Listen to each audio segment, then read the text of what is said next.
ನಮಸ್ಕಾರ. ಇದು ನಮ್ಮ ಬೆಂಗಳೂರು. ನಾನು ನವಿತಾ ಜೈನ್. ಈಗ ಹೆಡ್ಲೈನ್ಸ್. ಕದ್ದ ಚಿನ್ನ ಮಾರಲು ಬಂದವ ಕ್ಷಣಾರ್ಥದಲ್ಲಿ ಮಂಗಮಾಯ. 1.5 ಕಿಲೋಮೀಟರ್ ಬೆನ್ನಟ್ಟಿ ಹಿಡಿದ್ರು ಪೊಲೀಸರು. 32 ಪ್ರಕರಣಗಳ ಆರೋಪಿ ಈಗ ಕಂಬಿ ಹಿಂದೆ. ಮಳ್ಳರಂತೆ ಬರ್ತಾರೆ, ಕ್ಷಣಾರ್ಥದಲ್ಲಿ ಒಡವೆಗರಿಸ್ತಾರೆ. ಬಿಎಂಟಿಸಿ ಬಸ್ಗಳಲ್ಲೇ ಇವರ ಕಾರುಬಾರು. ಕೊನೆಗೂ ಸಿಕ್ಕಿಬಿದ್ರು 5 ಚೋರರು.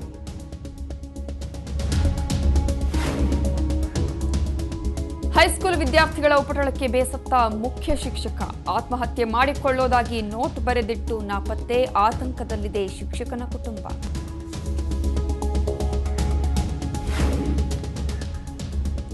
ಹಗಲು ಹೊತ್ತಿನಲ್ಲೇ ರಸ್ತೆ ದುರಸ್ತಿ. ಮೆಜೆಸ್ಟಿಕ್ ಸುತ್ತಮುತ್ತ ಟ್ರಾಫಿಕ್ ಜಾಮ್. ಗಂಟೆಗಟ್ಟಲೆ ಪರದಾಡಿದ್ರು ವಾಹನ ಸವಾರರು. ಬೆಂಗಳೂರು ತುಂಬಾ ಗುಂಡಿ ಬಿದ್ದ ರಸ್ತೆಗಳು. ಸಿಎಂ ಗೃಹ ಕಚೇರಿ ರಸ್ತೆ ಮಾತ್ರ 35 ಲಕ್ಷ ವೆಚ್ಚದಲ್ಲಿ ಅಭಿವೃದ್ಧಿ. ಡಾಂಬರು ಬದಲಾಗಿ ಕಾಂಕ್ರೀಟ್ ರೋಡ್ ಕಾಮಗಾರಿ.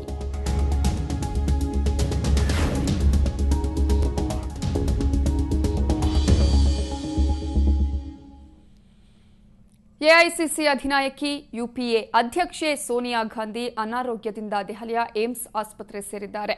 ಮಹತ್ವದ ಆಹಾರ ಭದ್ರತಾ ಮಸೂದೆ ಜಾರಿ ಸಂಬಂಧ ಮತಕ್ಕೆ ಹಾಕ್ತಾ ಇದ್ದ ವೇಳೆ ತೀವ್ರ ಅಸ್ವಸ್ಥರಾದ ಸೋನಿಯಾ ಲೋಕಸಭೆಯಿಂದ ಹೊರ ನಡೆದರು.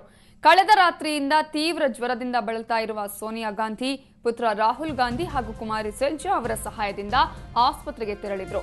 ಆಸ್ಪತ್ರೆಯಲ್ಲಿ ಅವರು ಚಿಕಿತ್ಸೆಯನ್ನು ಪಡಿತಾ ಇದ್ದಾರೆ.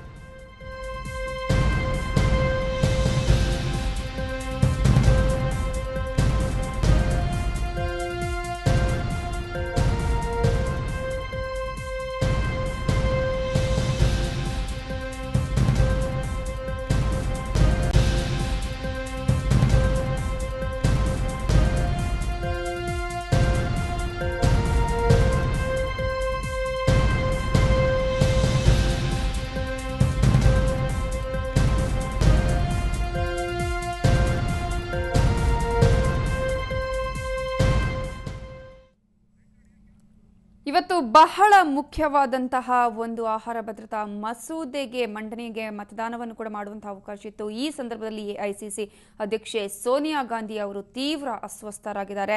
ಎಐಸಿ ಅಧಿನಾಯಕಿ ಅದರ ಜೊತೆಗೆ ಯುಪಿ ಅಧ್ಯಕ್ಷ ಆಗಿರುವಂತಹ ಸೋನಿಯಾ ಗಾಂಧಿ ಅವರು ಈಗ ದೆಹಲಿಯ ಏಮ್ಸ್ ಆಸ್ಪತ್ರೆಗೆ ದಾಖಲಾಗಿದ್ದಾರೆ. ಅಲ್ಲಿ ಅವರಿಗೆ ಚಿಕಿತ್ಸೆಯನ್ನು ಕೂಡ ಕೊಡಲಾಗ್ತಾ ಇದೆ. ತುಂಬಾ ಮಹತ್ವದ ಆಹಾರ ಭದ್ರತಾ ಮಸೂದೆಯ ಜಾರಿ ಸಂಬಂಧ ಇವತ್ತು ಮತಕ್ಕೆ ಹಾಕ್ತಾ ಇದ್ದಂತಹ ವೇಳೆಯಲ್ಲಿ ತೀವ್ರ ಅಸ್ವಸ್ಥರಾದರು. ಆ ಸಂದರ್ಭದಲ್ಲಿ ಅವರನ್ನ ಪುತ್ರ ರಾಹುಲ್ ಗಾಂಧಿ ಅವರು ಸೆಲ್ವಿ ಅವರ ಸಹಾಯದಿಂದ ಆಸ್ಪತ್ರೆಗೆ ಕರ್ಕೊಂಡು ಹೋಗ್ಲಾಯ್ತು. ಈಗ ಅವರಿಗೆ ಅಲ್ಲಿ ಆಸ್ಪತ್ರೆಯಲ್ಲಿ ಚಿಕಿತ್ಸೆಯನ್ನು ಕೂಡ ಕೊಡಲಾಗ್ತಾ ಇದೆ. ಆದರೆ ಅವರಿಗೆ ನಿಜವಾಗ್ಲೂ ಅಲ್ಲಿ ಏನಾಗಿದೆ, ಎಷ್ಟು ದಿನದಿಂದ ಈ ರೀತಿಯ ಜ್ವರ ಬರ್ತಾ ಇತ್ತು ಅನ್ನೋ ಕೂಡ ಬಗ್ಗೆ ಮಾಹಿತಿಗಳು ಇನ್ನಷ್ಟೇ ಲಭ್ಯವಾಗಬೇಕಿದೆ.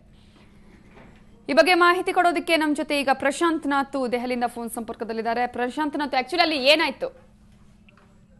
ನವಿತಾ, ನಿನ್ನೆ ರಾತ್ರಿಯಿಂದಲೇ ಸೋನಿಯಾ ಗಾಂಧಿ ಜ್ವರದಿಂದ ಬಳಲ್ತಾ ಇದ್ರು. ಆದ್ರೆ ಇವತ್ತು ಅವರ ಮಹತ್ವಾಕಾಂಕ್ಷಿಯಾಗಿರ್ತಕ್ಕಂತಹ ಒಂದು ಮಸೂದೆ, ಆಹಾರ ಭದ್ರತಾ ಮಸೂದೆ ಲೋಕಸಭೆಯಲ್ಲಿ ಮಂಡನೆ ಆಗ್ತಿತ್ತು. ಹೀಗಾಗಿ ಸೋನಿಯಾ ಗಾಂಧಿ ಅದರ ಬಗ್ಗೆ ಭಾಷಣವನ್ನ ಕೂಡ ಲೋಕಸಭೆಯಲ್ಲಿ ಮಾಡಿದ್ರು.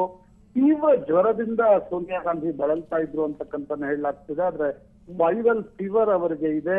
ಹಳೆಯ ಅವರೇನ್ ಚಿಕಿತ್ಸೆಯನ್ನು ಪಡಿತಾ ಇದ್ರು ಅದಕ್ಕೂ ಇದಕ್ಕೂ ಯಾವುದೇ ಸಂಬಂಧವಿಲ್ಲ. ವೈರಲ್ ಫೀವರ್ ಇಂದ ನಿನ್ನೆ ರಾತ್ರಿಯಿಂದ ಸೋನಿಯಾ ಗಾಂಧಿ ಬಳಲ್ತಾ ಇದ್ದಾರೆ.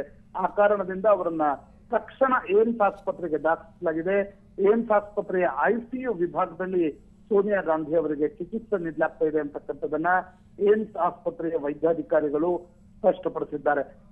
ಲೋಕಸಭೆಯಲ್ಲಿ ಕುಳಿತಾಗಲೇ ಅವರಿಗೆ ಒಂದು ರೀತಿಯ ಹೆಚ್ಚು ಬಳಲಿಕೆ ಆಗಿದ್ದಂತೆ ಕಂಡು ಬಂತು. ಹೀಗಾಗಿ ತಕ್ಷಣ ಪುತ್ರ ರಾಹುಲ್ ಗಾಂಧಿ ಮತ್ತು ಕೇಂದ್ರ ಸಚಿವೆ ಕುಮಾರಿ ಶೆಲ್ಜಾ ಸೋನಿಯಾ ಗಾಂಧಿ ಅವರನ್ನ ಕರೆದುಕೊಂಡು ಏಮ್ಸ್ ಆಸ್ಪತ್ರೆಗೆ ತೆರಳಿದ್ರು.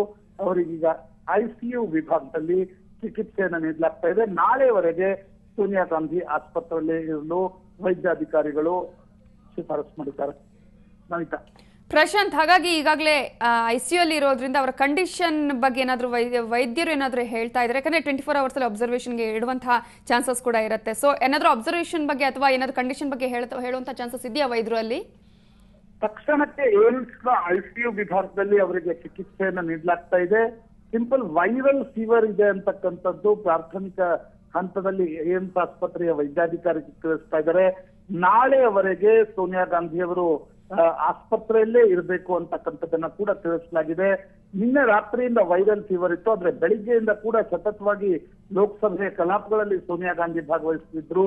ತಾವೇ ಸ್ವತಃ ಭಾಷಣವನ್ನ ಕೂಡ ಮಾಡಿದ್ರು. ತೀವ್ರವಾಗಿ ಜ್ವರದಿಂದ ಬಳಲ್ತಾ ಇದ್ರು ಅಂತಕ್ಕಂಥ ಹೇಳಲಾಗ್ತಾ ಇದೆ. ನವಿತಾ, ಪ್ರಶಾಂತ್, ಈಗ ಅವರು ಅಸ್ವಸ್ಥ ಆಗಿದ್ರು, ನಿನ್ನೆಯಿಂದ ಜ್ವರ ಕೂಡ ಇತ್ತು ಅಂತ ಹೇಳಿದ್ರಿ. ಹಾಗಾದ್ರೆ ಈ ಒಂದು ಮಸೂದೆ ಜಾರಿ ಆಗುವಂತಹ ಸಂದರ್ಭದಲ್ಲಿ ಅವರು ವೋಟ್ ಮಾಡಿದ್ರ ಅಥವಾ ವೋಟ್ ಮಾಡದೇನೆ ಹೊರ ನಡೆದ್ರ ಹೇಗೆ? ನವಿತಾ, ಸೋನಿಯಾ ಗಾಂಧಿ ಅವರು ಹೊರಗಡೆ ಬರ್ತಾ ಇರ್ತಕ್ಕಂಥ ಸಂದರ್ಭದಲ್ಲಿ ಅವರಿಗೆ ಅಮೆಂಡ್ಮೆಂಟ್ಸ್ ಮೇಲೆ ಆಗ ತಾನೇ ಒಂದು ವೋಟಿಂಗ್ ಪ್ರಾರಂಭ ಆಗಿತ್ತು. ಅಮೆಂಡ್ಮೆಂಟ್ಸ್ ಸುಷ್ಮಾ ಸ್ವರಾಜ್, ಗುರುದಾಸ್ ದಾಸ್ಗುಪ್ತಾ ಸೇರಿದಂತೆ ಅನೇಕ ಸಂಸದರು ಅಮೆಂಡ್ಮೆಂಟ್ ತಿದ್ದುಪಡಿ, ಆಹಾರ ಭದ್ರತಾ ವಿಧೇಯಕಕ್ಕೆ ತಿದ್ದುಪಡಿಯನ್ನ ಸೂಚಿಸಿದ್ರು. ಇದರ ಬಗ್ಗೆ ವೋಟಿಂಗ್ ಆರಂಭವಾಗಬೇಕಿತ್ತು. ಅಷ್ಟರಲ್ಲಿ ಸೋನಿಯಾ ಗಾಂಧಿ ಪುತ್ರ ರಾಹುಲ್ ಗಾಂಧಿ ಜೊತೆಗೆ ಹೊರನಡೆದು ಅಲ್ಲಿಂದ ಅವರನ್ನ ನೇರವಾಗಿ ಏಮ್ಸ್ ಆಸ್ಪತ್ರೆಗೆ ಕರೆದುಕೊಂಡು ಹೋಗ್ಲಾಯ್ತು. ನವಿತಾ, ಪ್ರಶಾಂತ್, ಈಗ ಅಲ್ಲಿ ಯಾರ್ಯಾರಿದ್ದಾರೆ ಬಗ್ಗೆ ಏನಾದ್ರೂ ಮಾಹಿತಿ ಇದೆಯಾ? ನವಿತಾ, ಈಗ ತಾನೇ ಬಂದಿರತಕ್ಕಂತ ಮಾಹಿತಿಯ ಪ್ರಕಾರ ಸೋನಿಯಾ ಗಾಂಧಿ ಏನು ಐಸಿಯುದಲ್ಲಿ ಚಿಕಿತ್ಸೆ ಪಡಿತಾ ಇದ್ದಾರೆ. ಪುತ್ರಿ ಪ್ರಿಯಾಂಕಾ ಗಾಂಧಿ ಕೂಡ ತಮ್ಮ ನಿವಾಸದಿಂದ ನೇರವಾಗಿ ಆಸ್ಪತ್ರೆಗೆ ತೆರಳಿದ್ದಾರೆ. ಪುತ್ರ ರಾಹುಲ್ ಗಾಂಧಿ ಕೂಡ ಇದ್ದಾರೆ. ಕುಮಾರಿ ಶೆಲ್ಜಾ ಈಗಾಗಲೇ ಸೋನಿಯಾ ಗಾಂಧಿ ಅವರ ಜೊತೆಗೆ ಆಸ್ಪತ್ರೆಗೆ ತೆರಳಿದ್ರು. ಕಾಂಗ್ರೆಸ್ನ ಇತರ ನಾಯಕರು ಕೂಡ ಆಸ್ಪತ್ರೆಗೆ ಧಾವಿಸಿದ್ದಾರೆ. Navita, okay, thank you Prashant ಡೀಟೇಲ್ಸ್ಗಾಗಿ. दूर से यार, दूर से। ओके. ಇದು ಪೊಲೀಸರ ರಿಯಲ್ ಚೇಸಿಂಗ್ ಕತೆ. ಕಳ್ಳನೊಬ್ಬ ತಾನು ಕಳವು ಮಾಡಿದ್ದ ಆಭರಣಗಳನ್ನ ಮಾರಾಟ ಮಾಡಲು ಬಂದಾಗ ನಡೆದ ಸಿನಿಮೀಯ ಸ್ಟೈಲ್ ಚೇಸ್. ಮಲ್ಲೇಶ್ವರಂ ಪೊಲೀಸರ ಕಾರ್ಯಾಚರಣೆಯ ಫುಲ್ ರಿಪೋರ್ಟ್ ಇಲ್ಲಿದೆ ನೋಡಿ.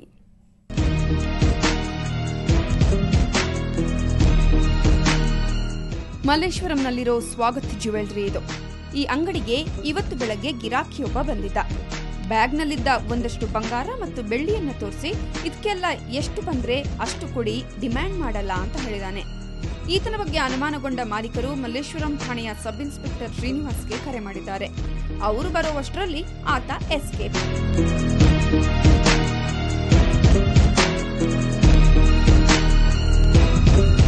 ನಾವು ಕೇಳಿದ ಪ್ರಶ್ನೆಗೆ ಅವರು ಉತ್ತರ ಸರಿ ಕೊಡಲಿಲ್ಲ. ಅದರಿಂದ ಮತ್ತು ನಮಗೆ ಒಂದು ಸ್ವಲ್ಪ ಸಸ್ಪೆಕ್ಟೆಡ್ ಬಂದಾಗ ID ತೋರಿಸಿ ಅಂತ ಕೇಳಿದ ತಕ್ಷಣ ಅವರು ಸ್ವಲ್ಪ ಬರ್ತೀವಿ, ಒಂದು ಸಿಗರೇಟ್ ಸೇರಿ ಬರ್ತೀವಿ ಅಂತ ಹೇಳಿದ ತಕ್ಷಣ ಹೊರಗಡೆ ಹೋದ. ಅಷ್ಟು ಮಟ್ಟಿಗೆ ನಮಗೆ ಡೌಟ್ ಬಂದು ನಾವು ಪೊಲೀಸ್ ಸ್ಟೇಷನ್ಗೆ ಫೋನ್ ಮಾಡಿ ಅವರಿಗೆ ಬರ್ಲಿಕ್ಕೆ ಹೇಳಿದ್ವಿ ಪೊಲೀಸರು. ಅಷ್ಟರಲ್ಲೇ SSLC ಬೋರ್ಡ್ ಹತ್ರ ಜ್ಯೂಸ್ ಕುಡಿತಾ ಇದ್ದ ಆಸಾಮಿ ಪೊಲೀಸರನ್ನ ನೋಡಿದ ತಕ್ಷಣ ಓಟ ಕಿತ್ತಿದ್ದ. ಹಿಂದೆಯೇ ಬೆನ್ನಟ್ಟಿದ್ದ ಪೊಲೀಸರು 1.5 ಕಿಲೋಮೀಟರ್ ಸುತ್ತಾಡಿ ಕೊನೆಗೂ ಈತನನ್ನ ಹಿಡಿದಿದ್ದಾರೆ.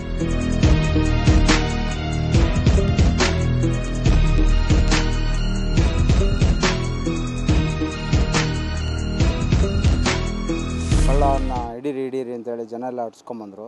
ಸೊ ಆವಾಗ ಕೂಡ ನಾವು ಹೋಗ್ಬಿಟ್ಟು ಆ ಕಳ್ಳನ ಹಿಡಿದ್ವಿ. ಹಳ್ಳಿ ಮನೆ ಗೇಟ್ ಹತ್ರನೇ, ಮೇ ಬಿ ಅಲ್ಲಿ ರೋಡಲ್ಲಿ ಹತ್ರ ಹಿಡ್ಕೊಂಡ್ವಿ.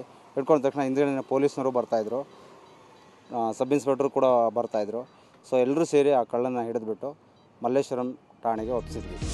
ಸ್ಟೇಷನ್ಗೆ ತಂದು ವಿಚಾರಿಸಿದಾಗ ಈತ ಒಬ್ಬ ನಟೋರಿಯಸ್ ದರೋಡೆಕೋರ ಅನ್ನೋದನ್ನ ಒಪ್ಕೊಂಡ. ಮಂಜ ಅಲಿಯಸ್ ಡಕ್ ಮಂಜ 32 ಪ್ರಕರಣಗಳಲ್ಲಿ ಪೊಲೀಸರಿಗೆ ಬೇಕಾಗಿದ್ದ. ಈತನಿಂದ 4 ಲಕ್ಷ ರೂಪಾಯಿ ಮೌಲ್ಯದ ಚಿನ್ನಾಭರಣವನ್ನ ಪೊಲೀಸರು ವಶಪಡಿಸಿಕೊಂಡಿದ್ದಾರೆ. ಬೆಂಗಳೂರಿನಿಂದ ಕ್ಯಾಮರಾಮನ್ ಅನಿಲ್ ಜೊತೆ ರಮೇಶ್, ಸುವರ್ಣ ನ್ಯೂಸ್. ನೀವು ದಿನಾಲು BMTC ಬಸ್ಗಳಲ್ಲಿ ಸಂಚಾರ ಮಾಡ್ತೀರಾ? ಹಾಗಾದ್ರೆ ಸ್ವಲ್ಪ ಹುಷಾರಾಗಿರಿ.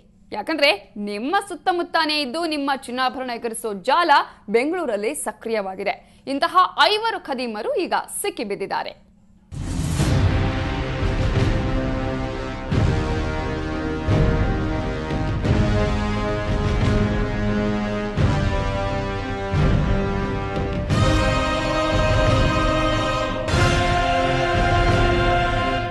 ಇವರನ್ನ ಒಮ್ಮೆ ನೋಡಿ. ನೀವು ಪ್ರಯಾಣ ಮಾಡೋ BMTC ಬಸ್ಗಳಲ್ಲೇ ಇವರನ್ನ ನೋಡಿರಬಹುದು. ನೀವು ವಾಕಿಂಗ್ ಮಾಡೋ ಪಾರ್ಕ್ಗಳಲ್ಲಿ ಮಾತಾಡಿಸಿರಬಹುದು. ಆದ್ರೆ ಇವರು ಯಾರೂ ಸಂಭಾವಿತರಲ್ಲ, ಖತರ್ನಾಕ್ ಕಳ್ಳರ ಗ್ಯಾಂಗ್ ಇದು.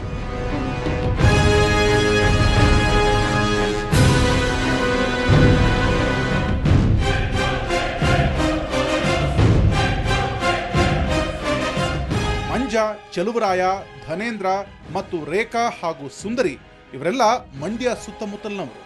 ಬೆಂಗಳೂರಿಗೆ ಬಂದು ಡೈಲಿ ಪಾಸ್ ತಗೊಂಡು ಸಿಕ್ಕ ಬಸ್ಗಳಲ್ಲಿ ಪ್ರಯಾಣಿಸ್ತಾರೆ. ಮಹಿಳೆಯರು ಮುಂಭಾಗ, ಪುರುಷರು ಹಿಂದೆ ಕೂರ್ತಿದ್ದ ಇವರು ಅಕ್ಕಪಕ್ಕದವರನ್ನ ಸಲಿಗೆಯಿಂದ ಮಾತನಾಡಿಸ್ತಿದ್ರು. ಕೊನೆಗೆ ಅವರ ಬ್ಯಾಗ್, ಪರ್ಸ್ ಯಾಮಾರಿಸ್ತಿದ್ರು. ಇವರು ಮುಖ್ಯವಾಗಿ BMTC ಬಸ್ಗಳಲ್ಲಿ ಯಾರು ಪ್ರಯಾಣ ಮಾಡ್ತಿದ್ರೋ ಅವ್ರದ್ದು ಬ್ಯಾಗ್ಗಳು ಕಸ್ಕೊಂಡು ಅವ್ರಿಗೆ ಅದನ್ನು ತಗೊಂಡು ಹೋಗೋದು, ಅಥವಾ ರಸ್ತೆಯಲ್ಲಿ ಒಂಟಿ ಮಹಿಳೆಯರು ಯಾರು ಹೋಗ್ತಾರ ಅವರಿಗೆ ಹುಸಲಾಯಿಸಿ, ಅಂದರೆ ಮುಂದೆ ಹೋಗಬೇಡಿ, ಅಥವಾ ಅಲ್ಲಿ ಮುಂದೆ ಪೊಲೀಸ್ನವರಿದ್ದಾರೆ, ಅಥವಾ ಚೆಕ್ ಮಾಡ್ತಾರೆ, ಹಾಗೆ ಹೇಳಿಕೊಂಡು ಅವ್ರ ಕಡೆಯಿಂದ ಅದನ್ನು ತಗೊಂಡು ಅವರ ಕಳ್ಳತನ ಮಾಡ್ತಿದ್ರು. ಕೊನೆಗೂ ಸಿಕ್ಕಿಬಿದ್ದ ಇವರಿಂದ 30 ಲಕ್ಷ ಮೌಲ್ಯದ ಚಿನ್ನಾಭರಣ ವಶಪಡಿಸಿಕೊಳ್ಳಲಾಗಿದೆ.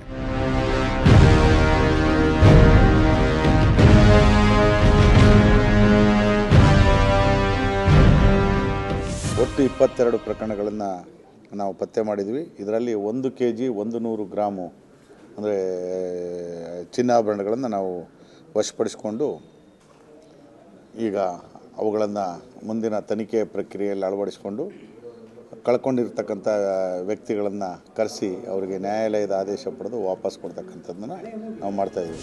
ಅಂತೂ ಕಿಡಿಗೇಡಿಗಳ ಕಾಟಕ್ಕೆ ಬ್ರೇಕ್ ಬಿದ್ದಿದೆ. ಆದರೆ ಇನ್ನೂ ಕಾರ್ಯನಿರತರಾಗಿರೋ ಅದೆಷ್ಟೋ ವಂಚಕರ ಗುಂಪಿಗೆ ಆದಷ್ಟು ಬೇಗ ಬ್ರೇಕ್ ಬೀಳಬೇಕಿದೆ. ಬೆಂಗಳೂರಿನಿಂದ ಕ್ಯಾಮರಾಮನ್ ಸತೀಶ್ ಜೊತೆ ನಾಗೇಂದ್ರ ಬಾಬು, ಸುವರ್ಣ ನ್ಯೂಸ್. ಈಗಿನ ಕಾಲದ ಮಕ್ಕಳು ಶಿಕ್ಷಕರಿಗೆ ಹೆದರಲ್ಲ ಅನ್ನೋ ಮಾತನ್ನ ಆಗಾಗ ಕೇಳ್ತಾ ಇರ್ತೀವಿ. ಆದ್ರೆ ವಿದ್ಯಾರ್ಥಿಗಳ ಉಪಟಳ ತಾಳದ ಶಿಕ್ಷಕ ಆತ್ಮಹತ್ಯೆಗೆ ಮುಂದಾಗುವಂತಹ ಪರಿಸ್ಥಿತಿ ಇದೆಯಾ? ಈ ಸ್ಟೋರಿ ನೋಡಿದ್ರೆ ನಿಮ್ಗೆ ಗೊತ್ತಾಗತ್ತೆ.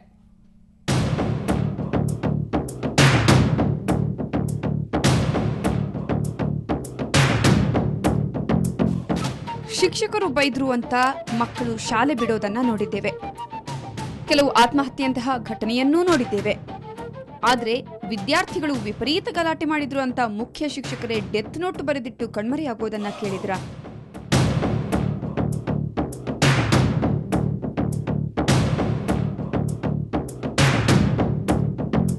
ಹೌದು, ಬನ್ನಪ್ಪ ಪಾರ್ಕ್ ರಸ್ತೆಯ BBMPಯ ಶಾಲೆಯ ಮುಖ್ಯ ಶಿಕ್ಷಕ ವೇದಾಂತ್ ಆಚಾರ್ ಇದೀಗ ಹೀಗೆ ಕಣ್ಮರೆಯಾಗಿದ್ದಾರೆ. BBMPಯ ನಿರ್ಲಕ್ಷ್ಯ ಧೋರಣೆ ಮತ್ತು 10ನೇ ತರಗತಿ ವಿದ್ಯಾರ್ಥಿಗಳ ಅಶಿಸ್ತಿಗೆ ಇವರು ಬೇಸರಗೊಂಡಿದ್ದಾರಂತೆ.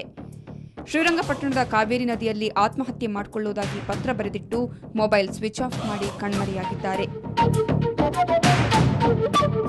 ಆರ್ವಿ ಸರ್ ಬ್ರದರ್ ಮೇಡಮ್, ಈ ಥರ ಸಾಟರ್ಡೇ ಇಂದ ಕಾಣಿಸ್ತಿಲ್ಲ, JC ರೋಡಲ್ಲಿ ಕೆಲಸ ಇದೆ ಆಫೀಸಲ್ಲಿ, ಹೋಗ್ಬಿಟ್ಟು ಬರ್ತೀನಿ ಅಂತ ಹೇಳೋದರು, ಬಂದಿಲ್ಲ, ಹಿಂಗೆ ಗಾಬರಿ ಆಗಿದೆ ಮೇಡಮ್ ಅಂತ.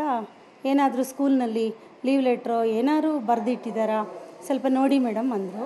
ನಾನು ಅಷ್ಟೊತ್ತು ಕಾಲೇ ಸೈನ್ ಮಾಡಿ ನಾನು ಹೋಗಿದ್ದೆ ಸರ್ ಆಚೆ. ಅವರು ಕೇಳಿದ್ರೆಲ್ಲ ನೋಡೋಣ ಲೀವ್ ಲೆಟ್ರ್ ಏನಾದ್ರು ಬರೆದಿದ್ದಾರೇನೋ ಅಥವಾ ಏನಾದ್ರು ಇನ್ಚಾರ್ಜ್ ಬರೆದವರೇನೋ ಅಂತ ನೋಡೋಕೆ ಬಂದಾಗ ಈ ಲೆಟ್ರ್ ಇತ್ತು ಮೇಡಮ್. ಕಳೆದ 6 ವರ್ಷದಿಂದ ಇದೇ ಶಾಲೆಯಲ್ಲಿ ಗಣಿತ ಹಾಗೂ ವಿಜ್ಞಾನ ವಿಷಯಗಳಿಗೆ ಪಾಠ ಮಾಡ್ತಿದ್ರು. ಆದರೆ ಶಾಲೆ ಬಗ್ಗೆ BBMP ಅಸಡ್ಡೆಯಾಗಿ ವರ್ತಿಸ್ತಾ ಇದ್ದಿದ್ದರಿಂದ ಬೇಸರಗೊಂಡಿದ್ರು. ಸರ್ ವೇದಾಂತ್ ಸರ್ ಅವರೇ, ತಾವು ದಯವಿಟ್ಟು ನಿಮ್ಮ ಮನಸ್ಸನ್ನು ಪರಿವರ್ತಿಸಿಕೊಂಡು ನೀವು ಆದಷ್ಟು ಬೇಗ ನೀವು ಈ ಕಾಲೇಜಿಗೆ ಶಾಲೆಗೆ ಬರಬೇಕು ಸರ್. ಎಲ್ಲ ಕಾಯ್ತಾ ಇದ್ದೇವೆ. ನೀವು ಈ ರೀತಿ ತೀರ್ಮಾನ ತೆಗೆದುಕೊಳ್ಳೋದು ಸರಿಯಿಲ್ಲ ಸರ್. ಕುಟುಂಬದವರು ಇದುವರೆಗೂ ಪ್ರಯತ್ನ ಮಾಡಿದ್ರೂ ಅವರ ಸುಳಿವು ಸಿಕ್ತಿಲ್ಲ. ಈ ಬಗ್ಗೆ RT ನಗರ ಪೊಲೀಸ್ ಠಾಣೆಯಲ್ಲಿ ದೂರು ದಾಖಲಾಗಿದೆ.